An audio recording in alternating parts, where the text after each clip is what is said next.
السلام علیکم ورحمۃ اللہ وبرکاتہ۔ شیخ صاحب، یہاں جو آپ نے فرمایا کہ رسول اللہ صلی اللہ علیہ وآلہ وسلم کفار کو قرآن سناتے، کفار کو، اور کفار آیت سجدہ پہ سجدے میں بھی چلے جاتے، نحمدہ ذرا اس کی ونصلی رہنمائی کر دیجیے۔ ونصلی علی رسولہ الکریم، اما بعد، اعوذ باللہ من الشیطان الرجیم۔ وقال الذین کفروا لا تسمعوا لهذا القرآن والغوا فیہ لعلکم تغلبون۔ عن عبد اللہ رضی اللہ تعالی عنہ قال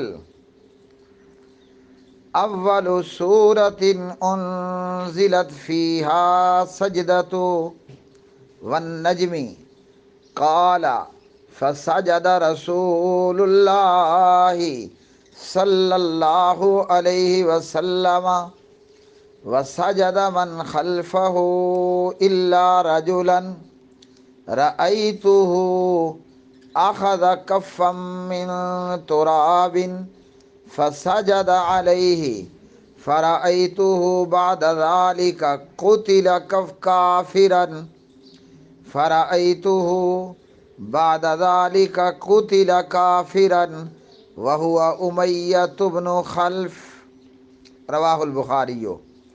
وقال تبارك وتعالى وَإِذَا قُرِئَ الْقُرْآنُ فَاسْتَمِعُوا لَهُ وَأَنصِتُوا لَعَلَّكُمْ تُرْحَمُونَ۔ بسم اللہ الرحمن الرحیم۔ پیارے بھائی ذیشان، آپ کا سوال ہے کہ کیا پیارے نبی علیہ الصلوۃ والسلام کفار کو بھی قرآن پاک سنایا کرتے تھے؟ جواب ہے کہ جی ہاں۔ یہ جو قرآن کریم ہے، سب سے پہلے تو ہم یہ بات سمجھ لیں، جان لیں کہ یہ اللہ سبحانہ و تعالیٰ کا کلام ہے۔ قرآن کریم اللہ سبحانہ و تعالیٰ کی جناب سے نور ہے، جو اللہ سبحانہ و تعالیٰ نے اپنے آخری نبی اور رسول خاتم الانبیاء خاتم المرسلین محمد مصطفیٰ محمد بن عبداللہ محمد رسول اللہ صلی اللہ علیہ وسلم پر نازل فرمایا۔ یہ قرآن کریم کافروں کے لیے بھی ہے۔ اللہ اکبر۔ قرآن کلمہ پڑھنے والوں کے لیے تو ہے ہی ہے نا، قرآن کافروں کے لیے بھی ہے۔ اس لیے ہمارے پیارے نبی جناب محمد الرسول اللہ صلی اللہ علیہ وسلم مسلمانوں کو بھی قرآن سنایا کرتے، وہ چاہے نماز میں سنائیں یا نماز کے علاوہ میں سنائیں۔ پیارے نبی علیہ الصلوۃ والسلام کفار کو بھی جا کر قرآن کریم سنایا کرتے۔ کوئی بھی موقع جہاں بھی پیارے نبی علیہ الصلوۃ والسلام کا بس چلتا، وہ بازار ہو یا گلی ہو یا محلہ ہو، پیارے نبی علیہ السلام لوگوں کے مجمع میں پہنچ جاتے، اور بھرے مجمع کے اندر آپ صلی اللہ علیہ وسلم اللہ کا نور، اللہ کا کلام، اللہ کی جناب سے نور قرآن مجید سنانا شروع کر دیا کرتے تھے۔ اللہ اکبر۔ اب سوال پہلے یہ تھا کہ آیت وَإِذَا قُرِئَ الْقُرْآنُ فَاسْتَمِعُوا لَهُ وَأَنصِتُوا لَعَلَّكُمْ تُرْحَمُونَ، سورۃ الاعراف کی آیت ہے، اور جب قرآن پاک پڑھا جائے تو اسے کان لگا کر سنو، خاموش رہو تاکہ تم پر رحم کیا جائے۔ ہمارے بعض نادان، گمراہ اور گمراہ کرنے والے کلمہ گو مسلمان الاعراف کی اس آیت کو پیش کرتے ہیں کہ مقتدی نماز با جماعت میں فاتحہ نہیں پڑھے گا، چپ رہے گا، خاموش ہو جائے گا۔ یاد رکھیے کہ صحابہ کرام رضوان اللہ علیہ مجمعین نے یہ بات پہلے بتا دی۔ ہم یہ جانتے ہیں قرآن کی کون سی آیت کب نازل ہوئی، کس معاملے میں نازل ہوئی۔ اللہ اکبر۔ قرآن پاک کی کون سی آیت کب نازل ہوئی، کیوں نازل ہوئی، کس معاملے میں نازل ہوئی؟ تو جو لوگ بعد میں آئیں گے انہیں تو نہیں معلوم ہوگا، تو وہ قرآن پاک کی آیات کی من مانی تفسیر کریں گے اور اس سے ان کے درمیان اختلاف ہوگا تو فرقہ واریت ہوگی، فرقہ واریت ہوگی تو ایک دوسرے کے گلے پڑیں گے، لڑائی ہوگا، جھگڑا ہوگا۔ ہم جب حضرات مقلدین کو دیکھتے ہیں نا، تقلید کا معنی اور مطلب بنتا ہے بلا دلیل آنکھیں بند کر کے کسی کی بات مان لینا، القاموس الوحید وغیرہ۔ تو جب ہم مقلدین کو دیکھتے ہیں وہ آیات کے من مانے معانی کرتے ہیں اور مفہوم نکالتے ہیں، انہیں یہ نہیں معلوم ہوتا کہ یہ آیت کب نازل ہوئی، کیوں نازل ہوئی۔ بعض بدبخت معانی کے اندر بھی تبدیلی کرتے ہیں، نہیں تو آیت کا مفہوم اور اس کا جو شان نزول ہے وہ تو کوئی مشکل نہیں ہے، جدھر مرضی آیت کو پھیر دیں۔ اب گمراہی سے بچنے کا طریقہ یہ ہے کہ ہم قرآن کی آیات میں بھی اپنے سلف کو ملحوظ خاطر رکھیں گے۔ پیارے نبی علیہ الصلوۃ والسلام کی جماعت صحابہ رضوان اللہ علیہ مجمعین اور ان کے شاگرد، تابعین اور ان کے شاگرد تبع تابعین کو ملحوظ خاطر رکھیں گے۔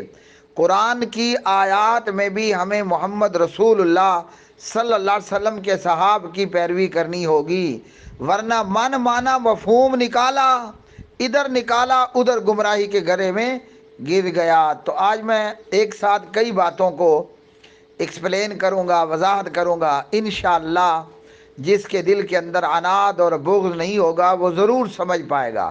اندھے بیل کو، پٹی لگے ہوئے بیل کو کوئی سمجھ نہیں آئے گی، اللہ کرے کہ ان کی آنکھوں سے پٹی اتر جائے۔ اللہ اکبر۔ تو سب سے پہلے یہ بات دیکھ لیتے ہیں کہ کیا پیارے نبی علیہ السلام کافروں کو بھی قرآن سنایا کرتے تھے؟ ہمارے ہاں تو یہ ہے نا کہ بس قرآن پاک کو ہم نے برکت کے لیے سمجھ رکھا ہے، کوئی مر جائے تو قرآن پڑھ دو، کوئی بیمار ہو جائے تو اس پر قرآن پڑھ دو، کوئی جم جائے تو وہاں قرآن پڑھ دو، دلہن لائے ہو تو دلہن کے کمرے میں ختم کروا دو، گھر دکان نئی بنائی ہے تو وہاں قرآن پڑھاؤ، ختم کرواؤ۔ ہم نے تو یہی مقصد سمجھ لیے ہے نا، مگر ہمارے پیارے نبی علیہ السلام قرآن پاک کافروں کے محلوں، علاقوں، ملکوں اور ان کے پاس جا کر ان کو قرآن سنایا کرتے۔ طائف کیوں گئے نبی پاک علیہ السلام؟ قرآن سنانے کے لیے۔ مکے کی گلیوں اور بازاروں میں پیارے نبی علیہ السلام لوگوں میں قرآن سنایا کرتے تھے۔ تو آج یہ جو حدیث ہم دیکھیں گے، اس حدیث سے بہت ساری باتیں ایک ساتھ اکٹھی ہماری سمجھدانی میں آئیں گی۔ صحیح بخاری ہے میرے سامنے، اور آپ کا بھلا ہو جائے، اس کے راوی حدیث کے عبداللہ بن مسعود رضی اللہ تعالی عنہ ہیں، حدیث نمبر ہے 4863۔ جناب عبداللہ بن مسعود کہتے ہیں پہلی صورت جس میں آیت سجدہ تھی وہ صورت والنجم اذا ہوا ما ضل صاحبکم وما غوا، یہ صورت تھی۔ عبداللہ بن مسعود بیان کرتے ہیں کہ سب سے پہلے نازل ہونے والی سجدے والی صورت جس میں آیت سجدہ ہے وہ صورت والنجم اذا ہوا ہے۔ اللہ اکبر۔ صورت الطور والطور وکتاب مستور اور اقتربت الساعۃ وانشق القمر، ان دو صورتوں کے درمیان والی صورت ہے۔ اس صورت کے آخر کے اندر آیت سجدہ ہے فاسجدوا للہ واعبدوا۔ ایسا ہوا کہ جب یہ صورت نازل ہوئی تو فسجد رسول اللہ صلی اللہ علیہ وسلم، اللہ کے رسول نے آیت سجدہ پر سجدہ کیا۔ کب کیا، کہاں کیا؟ کفار میں جا کر پیارے نبی علیہ السلام نے سورۃ والنجم اذا ہوا ما ضل صاحبکم وما غوا پڑھنا شروع کر دی۔ اللہ اکبر۔ جب پیارے نبی آیت سجدہ پر پہنچے نا تو آپ نے سجدہ تلاوت کر لیا۔ بریکٹ میں یاد رکھ لو، سجدہ تلاوت سنت ہے اور مستحب ہے، واجب کوئی نہیں ہے۔ اللہ اکبر۔ جب پیارے نبی علیہ السلام نے سجدہ کیا وسجد من خلفہ، اور جو پیارے نبی سے قرآن سن رہے تھے نا وہ بھی سب کے سب سجدے میں گر پڑے۔ اب سجدے میں کیا پڑھنا ہے؟ ایک تو روٹین مطابق سبحان ربی الاعلیٰ پڑھ لو، اور ایک دو دعائیں ہیں جن میں سے ایک ساجدہ وجہیہ ہے اور دیگر دعائیں۔ وساجدہ من خلفہ، پیارے نبی کے پیچھے جو لوگ تھے نا انہوں نے بھی سجدہ کر لیا، الا رجلا، سوائے ایک بندے کے، اس نے سجدہ نہیں کیا۔ ابن مسعود کہتے ہیں کہ میں نے دیکھا کہ اس بندے نے اپنی ہتھیلی میں مٹی اٹھائی اور اسی پر سجدہ کر لیا۔ اور ابن مسعود کہتے ہیں بعد میں نے دیکھا کہ اس بندے کو نا بدر کے میدان میں مار دیا گیا، قتل کر دیا گیا۔ اللہ اکبر۔ وہ بندہ کون تھا پتہ ہے؟ امیہ بن خلف تھا، ابو جہل کی طرح مکے کا بڑا وڈا سردار تھا، بڑے سرداروں میں سے سردار تھا، جس کو بدر میں ذبح کر دیا گیا، مار دیا گیا۔ تو اس سے ہمیں کیا معلوم ہوا؟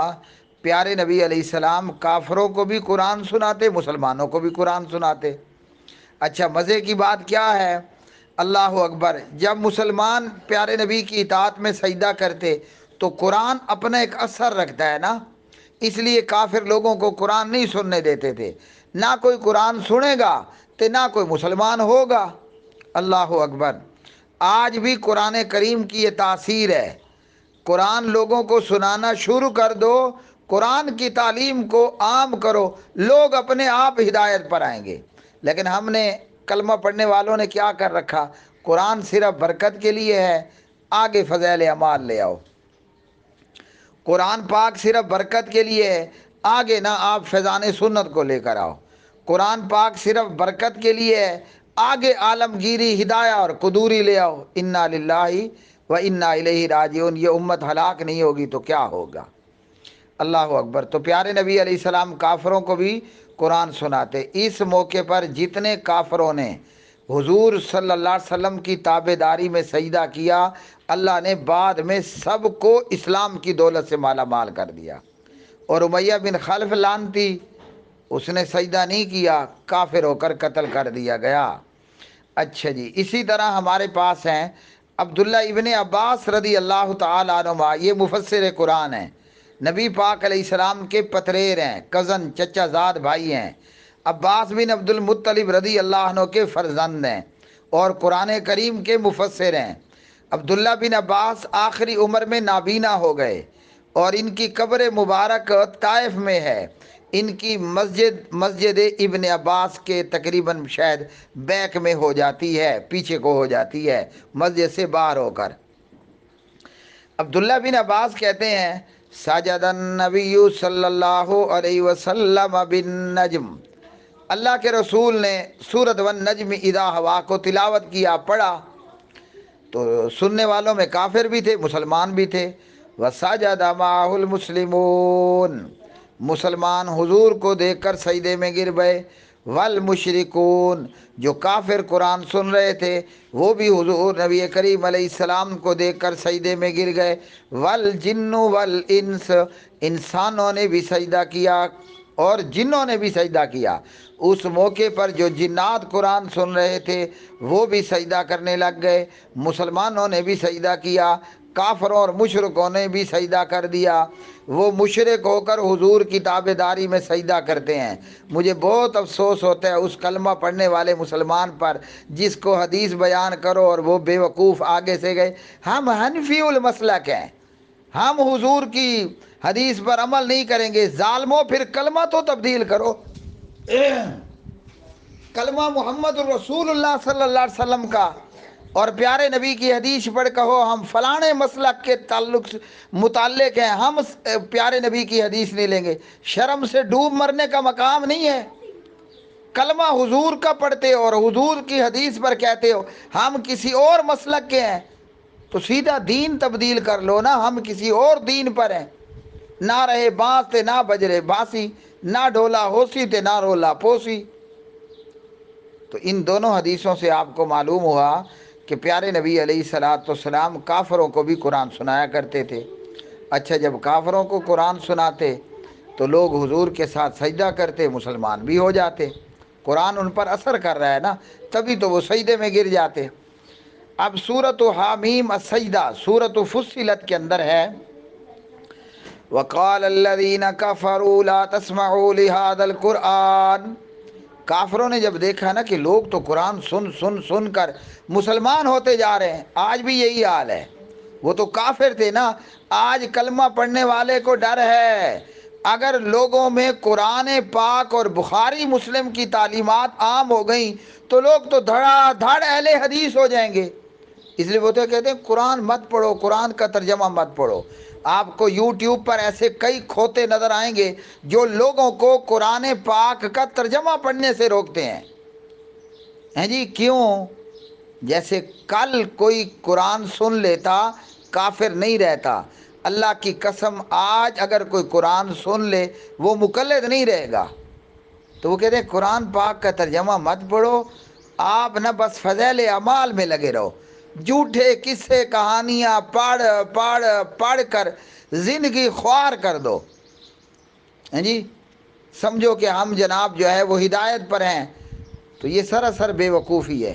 کل کافر قرآن پڑھنے سے روکتا تھا، آج مسلمان قرآن پاک پڑھنے سے روکتا ہے کہ قرآن کا ترجمہ مت پڑھو، کتنا بڑا وہ کھوتا ہے، ہاں جی، جو یوٹیوب پر بیٹھ کر لوگوں کو کہ قرآن پاک کا ترجمہ مت پڑھو۔ ظالم اگر کوئی فضائل اعمال کا انکار کرے، کوئی ہدایہ اور قدوری کا انکار کرے، اللہ کی قسم وہ کافر نہیں ہوگا۔ قرآن کی ایک حرف اور آیت کا انکار کرو، ہر ایک تمہارے اوپر فتویٰ لگائے گا کہ یہ کافر ہے،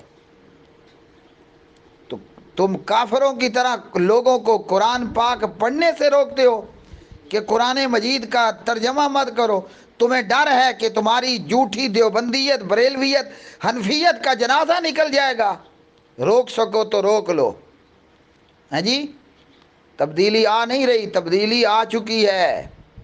تم لوگوں نے کیبل نیٹ ورک پر ذاکر نائک کو بلاک کیا، ہاں جی، تو آج کرو یوٹیوب اور فیس بک پر قرآن سنانے والوں اور پڑھنے والوں کو، ہاں جی، روک سکو تو روک لو، اور تمہارا جب کافر نہیں روک سکے تو یہ منہ اور مسور کی دال، اس لیے ہر بندے کو چاہیے قرآن سیکھے، قرآن کی تعلیمات کو عام کرے۔ کل قرآن کی تعلیمات پر عمل کرنے سے کفر ختم ہوتا تھا، آج بھی ہوگا۔ کل قرآن کی تعلیمات کے مقابلے میں کفار تھے، آج کلمہ گو مشرکین ہیں۔ اہل حق نے کل بھی مقابلہ کیا، اہل حق آج بھی باطل کا مقابلہ کریں گے۔ باطل میں دم ہے، باطل میں خم ہے، تو روک سکو اگر روک سکتے ہو تو۔ اللہ اکبر۔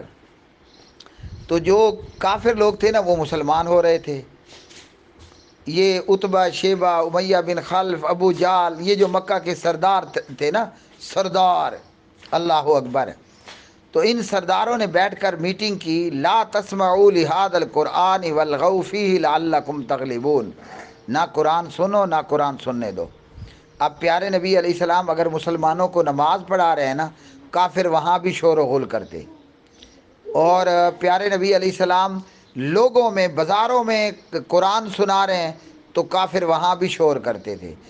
اس کے جواب میں سورۃ الاعراف کی آیت ہے، اللہ اکبر، وَإِذَا قُرِئَ الْقُرْآنُ، کہ شور و غل نہیں کرنا، خاموش رہنا ہے، جو خاموش رہ کر قرآن سنے گا، سننے دے گا، وہ ہدایت پر آ جائے گا، اور جس نے شور و غل کیا وہ امیہ بن خلف کی طرح پھر جو ہے وہ مارا جائے گا اور ہلاک ہوگا۔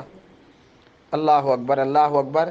تو ہمیں بھی چاہیے بحیثیت مسلمان اور نبی پاک علیہ السلام کے تابعدار کے کہ ہم قرآن کو سنیں، قرآن کو پڑھیں، لوگوں کو قرآن کی تعلیم پر جو ہے وہ کیا کریں، آمادہ کریں کہ آؤ لوگوں قرآن پڑھو، پڑھے کرو فضائل اعمال کو، دفع کرو یہ جھوٹی سنتوں کے نام پر بہتان فیضان سنت کو، دفع کرو ہدایہ کو اور قدوری کو، آؤ لوگوں قرآن کی تعلیم پر آؤ، آؤ لوگوں بخاری، مسلم اور ابو داود کی تعلیمات پر آؤ، آؤ لوگوں، یہ علماء نے اپنی زندگیوں کو محنتیں کر کر کے آپ کے لیے قرآن پاک کا ترجمہ کیا۔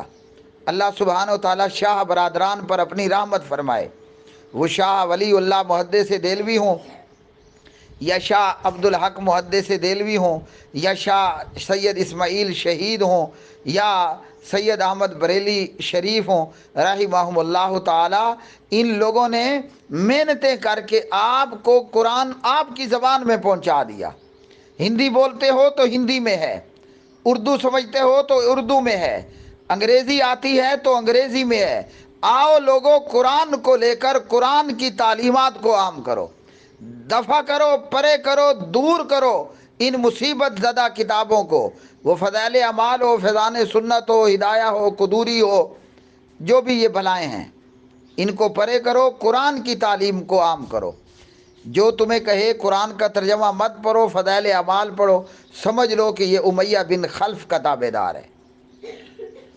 میں نہیں کہہ رہا، قرآن نے کہا لا تسمعوا لہذا القرآن، یہ امیہ بن خلف اور ابو جہل کا پیغام تھا، اور اللہ کا پیغام ہے وَإِذَا قُرِئَ الْقُرْآنُ فَاسْتَمِعُوا لَهُ، اور یہ وَإِذَا قُرِئَ الْقُرْآنُ نماز کے متعلق نازل نہیں ہوئی، وَإِذَا قُرِئَ الْقُرْآنُ محمد رسول اللہ پر نازل ہوئی صلی اللہ علیہ وسلم، اور محمد رسول اللہ کا فرمان ہے صلی اللہ علیہ وسلم لا صلاۃ لمن لم یقرأ بفاتحۃ الکتاب، فاتحہ بغیر نماز نہیں ہے۔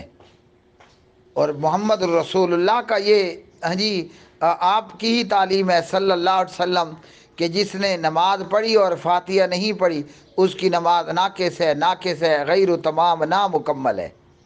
یہ مقتدی کو فاتحہ پڑھنے سے نہیں روکتی، یہ قرآن کی آیتیں آپ کو بتاتی ہیں کہ فضائل اعمال کو، فیضان سنت کو، ہدایہ قدوری کو دور کرو، قرآن کو آگے لے کر کے آؤ۔ کل کافر گھبراتا تھا، کل کافر ڈرتا تھا کہ قرآن عام ہوا تو آباء و اجداد کی تقلید ختم ہو جائے گی۔ آج کلمہ گو مسلمان کا یہ حال ہے کہ قرآن کی تعلیم عام ہوئی تو یہ تقلیدی مذاہب دم توڑ جائیں گے، مر جائیں گے، ان کا سوسائڈ ہوگا۔ تو جیسے ہمارے پیارے نبی اور امام اور مقتدا اور پیشوا محمد رسول اللہ صلی اللہ علیہ وسلم نے ہر قسم کا تشدد فیس کیا، برداشت کیا، قرآن کی تعلیم کو عام کیا۔ لوگوں، جو بھی کلمہ پڑھنے والے ہو، قرآن کافروں کے لیے ہے تو قرآن دیوبندیوں اور بریلویوں کے لیے بھی ہے۔